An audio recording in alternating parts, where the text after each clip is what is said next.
What's so interesting about Luke's account of Jesus feeding the masses? Is it really any different from the other Gospels? And what meaning does it bring us today in 2024? Welcome to Past the Pulpit, where we dive in beyond the sermon to look at life, love, faith, and community. Each week we ask of the preaching test what hopes, challenges, and passions lie at the heart of each sermon. Welcome to episode 8, Give Them Something, from our Every Word series. And we are hanging out with Pastor Elizabeth, Pastor Raywin, and Pastor Devo. Pastor Elizabeth, would you read us the text? I would be happy to. On their return, the apostles told Jesus all that they had done. He took them with them and withdrew privately to a city called Bethsaida.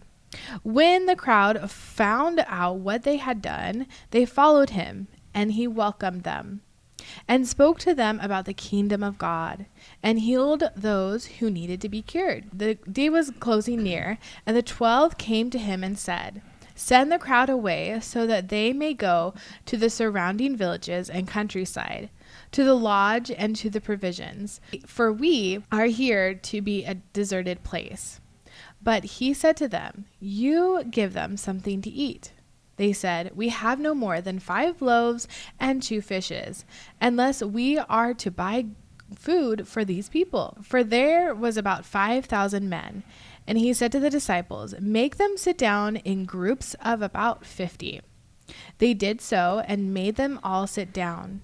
And taking the 5 loaves and 2 fishes, he looked up at the heavens and blessed them and broke them and gave them to the disciples to set out before the crowd. And all ate and were filled. What was left over was gathered up, 12 baskets of broken pieces. What are some of the things that actually just popped out to you? Verse 10 says, when the apostles returned. In Luke chapters 1 through 9, they're called the disciples. That's interesting. And there's a shift that happens here to... I don't know if the word apostles are used for them throughout the rest of the Gospel of Luke. I would need to do proper exegesis on that and check that out. But I do know from previous work that I've done, this is the first time the word apostles is introduced. And I think it has to do with earlier in the text. If you jump back, we only read from verse 10, right? Yep. But if you look in chapter 9, it's the mission to the 12. The context of the feeding is within the mission of the 12. Verse 1 and 2 says, then Jesus called the 12 together, the 12, not the apostles, not the disciples, called the 12 together and gave them power and authority over all demons and to cure diseases. And he sent them out to proclaim the kingdom of God and to heal. That's what an apostle does. Wow. And so the context of the feeding of the 5,000 is within the context of Jesus calling the disciples to be the apostles. And so I find that that's an interesting thing that the author of Luke adds here when beginning this account of the feeding of the 5,000. Yeah, They went out not just to preach, they went out to heal. And I think there's a lot to be said there about people of good news are not people who just speak or talk about it, but who are about the practice of that. Absolutely, they go hand in hand. They came back as these people who lived, practiced, and preached. You say as you do, and you do as you say. Hey, is that a South African I have proverb? no idea. Another thing that stands out to me in that very first verse as well is that they're so excited to tell Jesus everything that they've done. They're like, hey, we had this amazing mission trip. This happened and this happened, this happened. And then he's inviting them to get away. It's like this is supposed to be their retreat. They're so excited about what they've done, and Jesus is encouraging them to step away and just be with him, but then they can't get away. The disciples are like, "All right, it's time to wrap up. Everyone go home, eat your own meals. We're done here. Yeah. We're peopled out. We've done our job today. We are checking out." And they're like, "All right, Jesus, like send them home to get food. Like this is not our responsibility anymore." So it's kind of interesting to see like that perspective of like, you know, they probably had a full day of stuff and now they're like, "All right, now leave. Go home." We've all been there. Yeah. Right. How do we deal with that? How do you deal with that challenge? Well, according to Jesus, we help the people. It doesn't seem like Jesus had boundaries. No, Jesus. Someone needs to talk to Jesus about it. Jesus did have clear boundaries. Absolutely. You find in all the Gospels Jesus retreating, Yes. right? Yes. But also when confronted with a need. A need. Jesus speaks Yeah. into that need, right? Yeah, So yeah, I don't know. Yeah, Jesus is boundaried but flexible. What can we say? He went on the retreat, but the emergency happens, the people follow, and then there's this moment. And another thing is Jesus is grieving. So the way this is all set up is that John the Baptist is just killed, which is his cousin, Right. someone in prison that he was I don't know, the foreknowledge of God is a whole another topic that we can talk about later, but I wonder how it struck Jesus when John the Baptist is killed, and he had asked, hey, can you come do something about this? Like, are you the Messiah or not? And then he's killed. And like, how did that impact the followers of Jesus, the disciples? Yeah. So they're grieving as well. Again, within the context of the verses that come before, and 9 verse 3, as they go on this evangelion and this gospel kingdom message, it's Jesus said to them as they go to do healing, preaching, all these things. He said, "Take nothing for your journey: no staff, no bag, no bread, Wow, no money, not even a tunic." I hope they didn't do this naked, but it is interesting because Jesus asked them to take nothing, which is to say, rely only on the Spirit, which is an incredible task. And it seems, in all the way through verse 6, they departed, went to villages, bringing good news and curing all the diseases. So when they get to the feeding of the 5,000 or the multitude, we know it's more than that. When it gets to that point, they're kind of surprised that Jesus asked them to feed the people because they're like, we don't have any bread. Of course, we don't know the chronology exactly if this all was in the same day or whatever, but the point is in the retelling of this, Luke's author asked the disciples through Jesus, you rely on absolutely nothing of your own, only on what God provides. This story and scripture in general is so relatable to us because the trust that they're supposed to have when they go out, that they're supposed to rely on everything, and then they get back and they're like, man, like we relied on everything, it's good, and then they don't even have like the faith to rely that like dinner can be served that night. So I think it's just so relatable to us because I think like sometimes our like faith is not as consistent as we would like, and it's really relatable to see that the disciples, even the people who were closest to Jesus, had fault and falter too. That's really relatable to me. I had 2 thoughts that struck me, and I don't know if they're like conflicting thoughts or not, but the first one was they were very aware of their mission when they went out to do it, but then when they weren't in mission mode, when they weren't in like work or ministry or church mode, their personal space, they were having a crisis, right? Like how often are we, when we're in our church space, like really prepared for the Spirit to land, but then in our personal space, we just don't expect the miracles to happen in that place as well. The second idea was Jesus sends them out with nothing. You said without not butt naked, but very little. Very little. They had to rely that the Spirit would work through people to welcome them and keep them safe. And here in this story, it's as if, because Jesus says, you feed them. It's as if Jesus is saying, it's your turn to allow the Spirit to use you to welcome others. And how often do we love the hospitality of the Spirit through people? But how often do we allow the Holy Spirit to use us as the place of hospitality for others? Yeah. And I think just to emphasize what you're saying, Jesus meets the needs of people through people. And that is what we all as human beings and specifically as disciples of Jesus are called to do. God meets the needs of the world and people through people. Earlier in Luke, when Jesus was in the wilderness, he did not succumb to the temptation of making bread for himself. And that would have been considered a failure. But here in this place where he makes bread for others, that's a good point. It's a glorious, beautiful gospel. I think there's something we can learn from that as we rely on the Spirit. There's this God keeps on giving. Yeah. In the experience of like our series here, what will be something meaningful for someone to walk away with? And, we're thinking about our members. We're thinking about someone who may be listening into the podcast who's driving to drop their kids off at basketball practice or might be listening to us between their break of seeing patients or teachers who are trying to correct their homework. Those words strike me. You give them something to eat. And it's just such a strange thing for Jesus to say, because ultimately, it's not the disciples that give them something to eat, right? Right. I wonder if Jesus says you give them something to eat, with the desire and the intention that they would turn that back to Jesus and say, okay, I don't know how, but you're going to do it, Jesus. You give them something to eat and let us help, Yeah. And just that idea that we are, people are in need all around us. Like, we need things, we need healing. And the truth is, we don't have that in and of ourselves. And Jesus may say to us, you give them something to eat. And I think we're invited to turn it back to Jesus and say, okay, you give them something to eat. And I'm here for the ride. I'm here to help whatever you need me to do to be part of that process.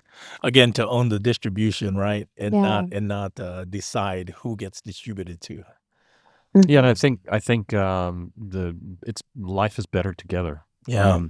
And God could have decided to do all of this by God's self. Yeah. But the mystery of the gospel is that God invites us to participate in that. And like you said, I think it goes both ways. Sometimes we are the people in need of whatever it is.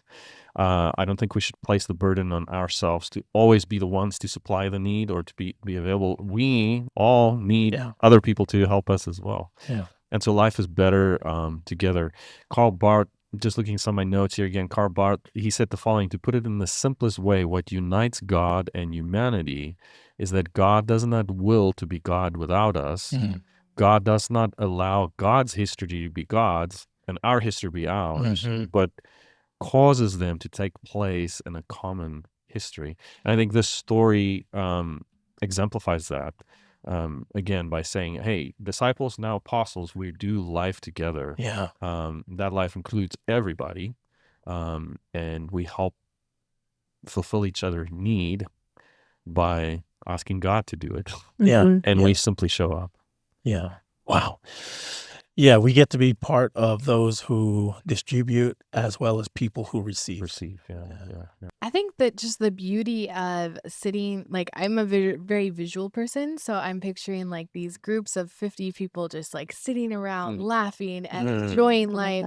And then also people serving. And I think it reminds me that like each person has a job in different times of their life. Like sometimes you have the capability to be the server, to give, but sometimes like as a community, we are down and we need somebody to help us like give, or we need to be the recipient too. And so I think that's the really hard thing, to be a recipient sometimes when you are needing something. But this story is showing that like as part of a community, like everyone has a job. And so I think that that's a really valuable lesson that I think just visually in my mind as I'm picturing like them laughing and sitting and maybe crying, or kids running around and chasing after butterflies. I don't know. I'm just picturing like how everyone has a job, and it's okay if you're giving and receiving. If you're picking this up later on, or maybe you're sitting in our sermons and you're hearing this, that's such a valuable thing to know, that we both are givers and receivers. And I think participating in God's work changes us. Yes, it does. Right? doesn't it? So obviously participating with God to supply other people's need helps other people. Yeah. But it also changes us. And I think you can see it in the gospel here. The next chapter, 10 or 11, it moves from the 12 to the 70. And so there is a change, a transformation that had happened. Jesus had called the 12, been with the 12, trained the 12, sent out the 12. Now they experience this thing where they shouldn't bring anything relying on God. And I think we can kind of draw out of the story that this experience, it must have changed them, going to the groups of 15 and incredible how that happens. But the mission's expanding now to the 70. A chapter or two later, Jesus now invites the 70. So the 12 are still there, but they're like, now we're 70. Yeah. And there could be jealousy about that, perhaps, but that is what the kingdom is all about, by expanding it to more and more people. So by participating in God's work, it helps others, but it changes us. I love that. So I had to go 2 chapters to look at the 70.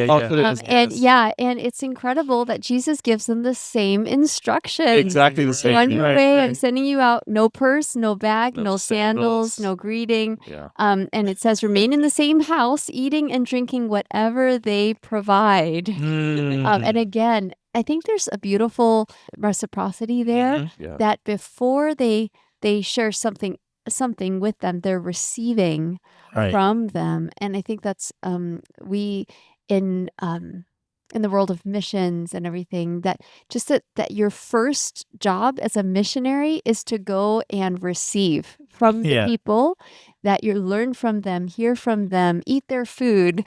Don't take anything with you. Don't think that you have all the answers you're going to come and give them.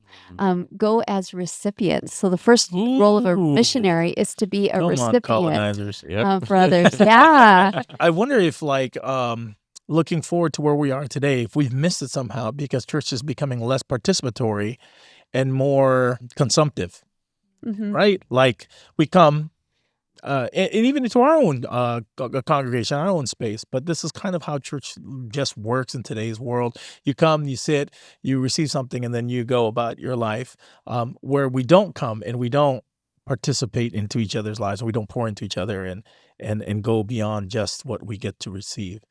And maybe it's a task for all of us. For those of you who are listening, maybe those of you who are driving or sitting at home, it's a job for all of us to say, no, we're going to reclaim what ecclesia means, to assemble together. We're going to reclaim participating in each other's lives. And it may start in a 12 and grow out to a 70. And who knows where it gets to. But I think there's a work for all of us. We've got to reclaim this. For the sake of the kingdom work and for the sake of our own Christianity, our own souls, really. I think just to piggyback on that, again, I'm still fascinated by the disciple to apostle shift. I think it speaks to that because a disciple is somebody who learns. It's a student. You're a learner. You're a follower. And when we all come to church, that is definitely a part of it. But then we do that in order to transform us, in order to share, right? To be the apostles. And Luke is the first volume of 2 books, so there's Acts. And again, looking at some of my notes here, disciples is used hundreds of times throughout all the Gospels, but in the book of Acts, it's only used 30 times. But the word apostle is only used 9 times in the Gospels, but it's used 60 times in Acts. So there's a clear shift that's going on here. And I think in a world where we're consuming things on our phones 24/7, and people come to church from many different backgrounds, experiences in their week, all that kind of stuff, I'm not sure what people's expectations are. Right. And maybe as religious leaders, we can maybe do better to inspire and encourage people to move from disciples to apostles. Good. Yeah, I was thinking along that line about discipleship, how we don't really even get it today, right? Because sometimes we think, discipleship means I'm following Christ. And to follow Christ, I come and I listen to a sermon. But that's kind of like modern Western world mentality, where the pupil takes in information and then hopes to one day be able to do that thing. True. Whereas, when we're thinking about this particular cultural context, we're thinking about people who it was more like apprenticeship. Like, I'm going to walk with you. I'm going to learn while I do. You're going to do it, and I'm going to do it along. And it's very like, hey, we're going to do this thing. We're going to do this thing together. Yeah. And it's powerful. Now, I don't know how much that changes just because of where we are in the world and technology and the accessibility of everything, information and knowledge. But there's something that is missing, and researchers come out to point this out, that is missing when we don't live life together. It's just the way it is. And I think when we change that almost terminology of just doing life together versus like titles of positions or job descriptions and things like that. Even though we have that, and we have certain things that need to be done, I think if we do life together, it takes the pressure off of, oh man, like I have to step up and I have to like teach this class, versus like just being in the space and like being a helping hand. If we're all just in the space together doing life together, we don't have to necessarily like worry about those things, whereas I don't know, I just feel like it takes the pressure off a little bit. Okay, so we're coming down to the last seconds of our time. I want to do a lightning round real quick, and we'll go around. And if there's one thing you'd like for those who hear this text, hear it preached, or hear it in our time together past the podcast, what is the one thing you'd want someone to walk away with, taking from this amazing pericope? I'm going to start with Ray one. Disciples to apostles. Hey, disciples Stole to mine? apostles. It was good, Devo. It was Very good. good. Yeah, very good. Very good. Disciples to apostles. What about you, Liz? I would say just come to the meal, be present, and be here with the community. Come to the meal. I'm going to go before you, Devo. I'll give you a little bit of time since Ray one stole yours. Yeah, that's all good. That it's okay to give and receive. Yeah, and I think along those lines, we have everything we need in order to help, which is our willingness. Yeah. And that's it. Yeah. We don't need anything else. I hope you enjoyed your time. I hope this was meaningful to you. If it is, feel free to continue subscribing or subscribe for the first time, and like if you're watching us on YouTube. We keep pushing these out. Episode 9 will be out next week. And if you want to listen to some other stuff we've done, there's 7 other episodes before this one. Thanks, friends. We'll see you next week. Be well. Be well.